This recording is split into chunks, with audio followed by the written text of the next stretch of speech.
আসসালামু আলাইকুম। সবাই কেমন আছেন? আমিও তো খুবই ভালো থাকি সবসময়। আর দিনটি ছিল ফেব্রুয়ারির ১৯ তারিখ। ওই দিনটার মধ্যে তো আমি আরো বেশি ভালো ছিলাম, খুবই খুশি ছিলাম। কারণ হচ্ছে আমার আরিশা বাবুর বার্থডে ছিল ওইদিন। মাশাআল্লাহ, মাশাআল্লাহ ১ টা বছর হয়ে গিয়েছে আমার বাবুটার। সে তো খুব খুশি। সে খুশি কারণ হচ্ছে এই যে এই সময়টা এটা হচ্ছে ঠিক ১৮ তারিখের মানে তার বার্থডের আগের দিন। ওইদিন আসলে আমরা বাবুটার আকিকার জন্য একটা খাসি কিনে এনেছিল আব্বু। তো যাওয়ার সময় আরিদ নামছে সিঁড়ি দিয়ে আগে, কি একটু বলে শুনুন নামবো? একটু আরিদ কি বলে। সুরা বলে নামবো? পরে সুরা বলে নামলে কি হবে? কি হবে? মানে হচ্ছে যে আসলে বের হওয়ার সময় আমি বাইরে বের হওয়ার সময় প্রায়ই আমি তাদেরকে সূরা বলে বের হই এবং আরিদকেও বলি যে, "আরিদ তুমি আমাকে একটু সূরা বলে ফু দিয়ে দাও।" তো এটার জন্য আরিদ আরকি আমাকে এই কথাটা বলেছে। এই যে আমরা এখানে নিচে চলে এসেছি খাসি দেখার জন্য।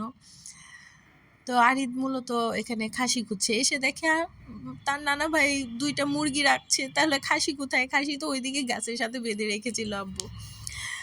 তো তারপর হচ্ছে সে খাসিটা দেখে মানে ভয় পাচ্ছিল, আর কাছে যায় না। যখন আনছিল তখন সে এটা দেখে দেয় দৌড়। আর অনেকে বলবেন যে আকিকা এত দেরি করে দেওয়া হয়েছে কেন?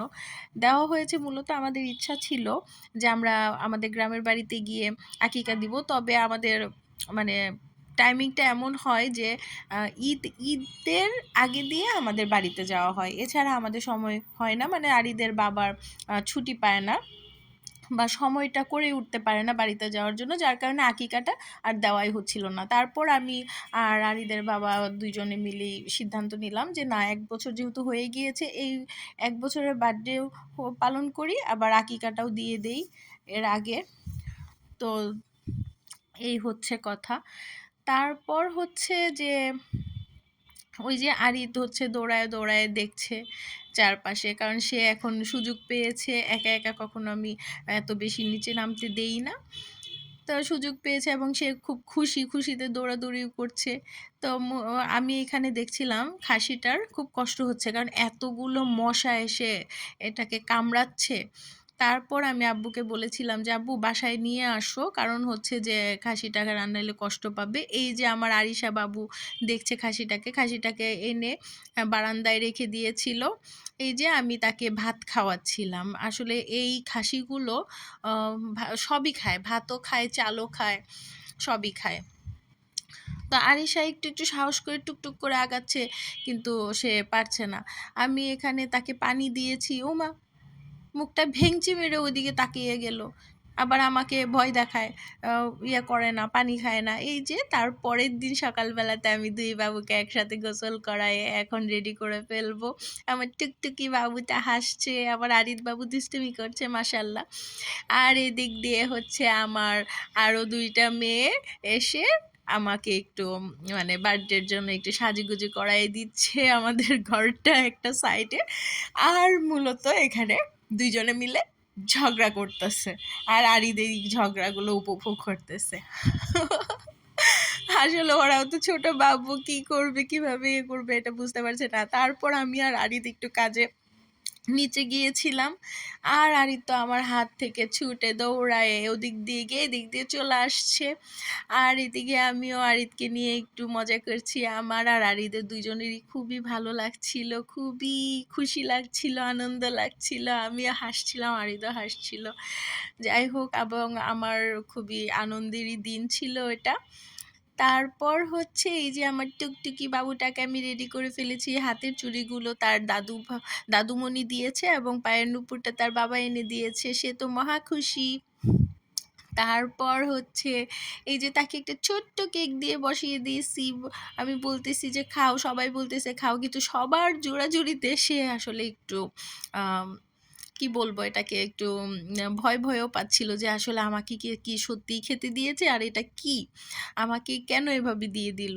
আর এটা সে আসলে বিশ্বাস করতে পারছিল না, যার কারণে সে খাচ্ছিলও না, যে তাকে সত্যিই কি খেতে দেওয়া হয়েছে, এভাবে তো কখনো ধরতে দেওয়া হয় না তাকে।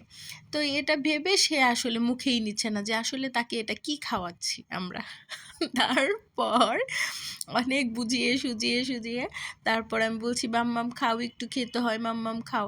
তারপর একটু সে খেয়েছে, মুখে নিয়েছে চকলেটটা। যাই হোক, অবশেষে আমি খাওয়াতে পেরেছি এবং চুলগুলোর মাঝে আমি খুব কষ্ট করে ঝুঁটি করেছিলাম। ওই যে এটা ছিল তার বার্থডের মেন কেক। আর এখানে আমার বড় ছেলে আর বড় ছেলের বাবা খাওয়া দাওয়া করছে। তো ওরাও দুষ্টামি করছে, বুকটা ঢেকে ফেলেছে, লজ্জা লজ্জা একটা ভাব, কি দুষ্ট। যাই হোক, আমিও দুষ্টামি করছি, ওরাও ভাব নিচ্ছে যে হ্যাঁ হ্যাঁ আমরাও একটু মুখ লুকায় লুকায় খাই। এই যে আমার আরিশা বাবু টুকটুক করে হেঁটে হেঁটে পুরা বাসায় দৌড়াদৌড়ি করছিল, হাঁটাহাঁটি করছিল। আর এখানে দরজাটা কেন লাগানো হয়েছে এই জন্য তার একটু মানে কৌতূহল ছিল, এই জন্য সে এসে দরজায় নক করছিল। সাথে আরিদও তাকে হেল্প করে দিচ্ছিল যে এভাবে লাথি দিয়ে দরজার মধ্যে নক করতে হবে। আর আমি তাকে বকা দিয়েছি, কি শিখাচ্ছ। আর আরিশা দৌড়াইয়া চলে আসছে আমার কাছে। আর এই যে তার বার্থডে গিফট, আর এটা দিয়েছে হচ্ছে তার বড় মাম্মাম, মানে আমার বড় বোন। তো সে এটা তো পেয়ে তো খুবই খুশি, সে একা একাই ঘোরাফেরা করার চেষ্টা করছে। আর ওইদিকে বসে বসে আমি খাওয়া দাওয়া করছি। আর এইদিকে আরিদ বাবু এসে এটা দখল করে ফেলেছে যে এটা তার, এটা আরিশাকে সে দিবে না। তো ভালো কথা, বোনও সুন্দরভাবে তার ভাইকে গাড়ি চড়াচ্ছে, সুন্দরভাবে দুইজনে মিলে খেলাধুলা করছে। কিন্তু বিপত্তিটা বাধে তার আরেকটা গিফট নিয়ে আসার ফলে, মানে আমার ছোট বোন আরেকটা গাড়ি নিয়ে আসছে। ওর জন্য এখন গাড়ি পেয়ে তো আমার আরিদ বাবা এটা দখল করে ফেলছে আরো বেশি করে। ওইটা এখন আর তার লাগবে না, এখন তার এই গাড়িটা লাগবে। কি করবে আমার মেয়েটা তারপর অবশেষে ওই বাক্স নিয়েই খেলাধুলা করছে। কি আর করা, ভাই তো তাকে গাড়িটা দিবে না, সেও বুঝে ফেলেছে। তো সে উঠে যাওয়ার চেষ্টা করছে ওই মানে তার বড় গাড়িতে, এবং টুকায় টুকায় তার ভাইয়ের কাছ থেকে জিনিস নেওয়ার চেষ্টা করতেছে। কিন্তু আসলে ওরা দুই ভাই বোনই এখনো অনেক ছোট, যার কারণে ওদের মধ্যে ওই মানে দুষ্টামির হিংসাটাই বেশি। তারপর অবশেষে আমরা এখন কেক কাটার জন্য চলে আসছি।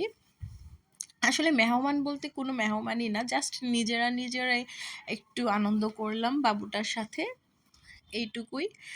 এই যে এখন কথা হচ্ছে গিয়ে, আমার তো মনে হয় না যে বাচ্চাদেরকে কেক কাটার সময় বাচ্চারা কান্না করে নাই, এমন আমি খুবই কম দেখেছি 1 বছরের বাবুদের ক্ষেত্রে।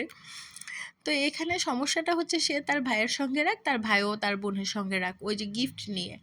এখন সে আরিশাকে কোনোভাবে আমি আরিদের হাতে ধরাতে পারছি না, আরিদও হচ্ছে চাকুটা ছাড়ছে না যে আমি আরিশার হাতে দিব না। আরিশাও সে তার ভাইয়ের সাথে ধরবে না, তার ভাইয়ের হাতে কেন হাত আমি দিচ্ছি, এটা তো তার জন্মদিন, এই জন্য সে ধরবে না। যার কারণে অবশেষে সে চিৎকার। এখন তার জন্মদিনে তার হাতটা না ধরায় যদি কেকটা কাটি, একটু আমার কাছেও কেমন লাগছিল। এই জন্য সে আরো বেশি চিৎকার, কেন আমি তাকে জোর করছি। আহারে বেচারি, কি যে চিৎকার।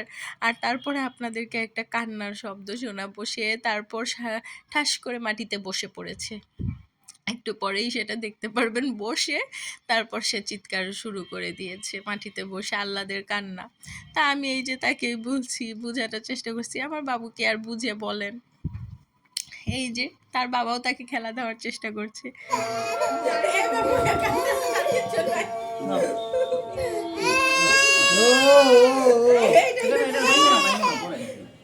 কেউ থেকে কেউ কম না। আরিশা ওঠো। বেচারি খায় আবার কান্না করে। তারপর আমি তো তাকে একটু ভুলানোর জন্য একটা বেলুন হাতে দিলাম।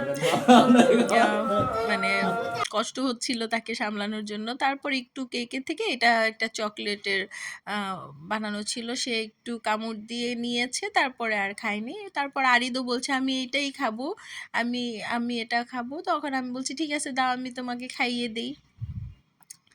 এই যে বোনের সাথে আর কি হিংসা, ভাই যা করবে তা বোনকে করতে হবে, এবং বোন যা করবে তাই ভাইকে করতে হবে। তারপর বিকেলবেলাতে একটু ছাদে গিয়ে একটু ফটো তুলছিলাম। আরিশা তখন চুপচাপ তার বাবার কাছে। তারপর আবার সামনে আমাদের ছাদ থেকে আবার স্টেশনের ট্রেনগুলো খুব সুন্দরভাবে দেখা যায়। আরিদ আবার ট্রেন খুব পছন্দ করে, তো ওটা দেখছিল আরিদ। আর হচ্ছে যে আমরা সবাই একটু বিকেল বেলাতে ছাদে হাঁটাহাঁটি করছিলাম, খুব ভালোই লাগছিল। আর সবাই ভালো থাকবেন। আসলে ওই দিনটা আমি আপনাদের সঙ্গে শেয়ার করলাম, আপনারাও জানাবেন কেমন লাগলো। আল্লাহ হাফেজ, সবাই ভালো থাকবেন।